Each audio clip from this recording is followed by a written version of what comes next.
কোনো একটা ঘুড়িকে আপনি আকাশে উড়িয়ে দিয়েছেন, সেই ঘুড়ির লাটাই যদি আপনার হাতে থাকে, ঘুড়িকে আপনি যতই উড়ার স্বাধীনতা দেন না কেন আকাশের মধ্যে, সেই ঘুড়ি সেখানেই পাক খাবে। আপনি যখন টান দিবেন তখন আপনার কাছেই ফিরে আসবে।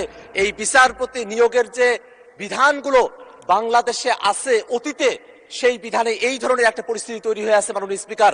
কারণ এই বিচারপতি নিয়োগের ব্যাপারে সংবিধানের 95 অনুচ্ছেদের মধ্যে বলা হয়েছে বিচারপতি নিয়োগ দেবেন রাষ্ট্রপতি প্রধান বিচারপতির সঙ্গে পরামর্শক্রমে। দেখে খুবই সুন্দর মনে হয় মাননীয় স্পিকার যে বিচারপতি নিয়োগ হবে, রাষ্ট্রপতি নিয়োগ দেবেন, প্রধান বিচারপতির সঙ্গে পরামর্শ করে নিয়োগ দিবেন। এই জায়গায় আবার ঘুড়ির লাটাই বাঁধার সম্পর্কটা কোথায় থেকে আসলো? এখানেই প্রশ্ন মাননীয় স্পিকার।